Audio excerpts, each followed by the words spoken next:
C'est loin de la modernité des grandes métropoles. À des milliers de kilomètres des amphithéâtres qui ont consacré cette thèse en mai 2014 à l'Université catholique de Louvain en Belgique. Mais ici, au milieu de cette ténébreuse végétation combinant l'hostile forêt dense et les quelques cultures vivrières qui constituent l'essentiel de ce campement de la localité du Grand Zambi, près de l'arrondissement de Bipinji, dans le département de l'Océan, région du Sud, c'est au cœur de cette nature qu'une centaine de personnes s'est réunie devant ce panel international de 6 experts et de 3 assesseurs présents sur le site pour apprécier cette soutenance inédite de doctorat en forêt effectuée par le candidat Jean Kédji en ce jour de la première semaine du mois de juin consacrée à la 43e célébration mondiale de l'environnement et dont l'exposé du récipiendaire est axé sur la gestion traditionnelle des écosystèmes forestiers par les pygmées Bakola Bagieli et les voisins bantous face à l'exploitation néolibérale au sud du Cameroun. Le jury a estimé que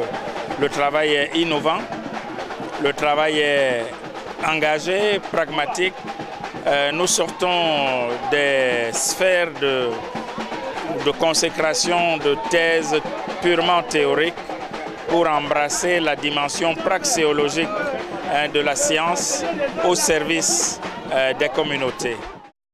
Au centre des groupes ethniques et face au chef de département Antoine Bissaga, les nombreux professeurs d'université vont interroger et donner leur impression les uns après les autres sur ces travaux débutés il y a une trentaine d'années en 1984 et qui, malgré la qualité et la perspicacité des arguments relevés dans le volumineux document, a tout de même fait face au crible des critiques des experts afin que soit justifiée à aisance la publication devant le jury.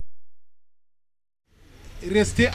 attaché à sa tradition ne veut pas dire qu'on exclut d'être aussi, entre guillemets, moderne. On a besoin des pygmées qui soient ingénieurs, médecins et autres, mais qui ne se décollent pas de leur tradition. Les échanges entre les différents académiciens vont se concrétiser 2 heures plus tard avec une mention très honorable attribuée au candidat par le jury, suivie d'un papyrus de légitimation délivré par le Cédotola et accompagné par un adobament de cette récompense qui illustre bien le respect et l'inclinaison des panélistes devant le travail accompli.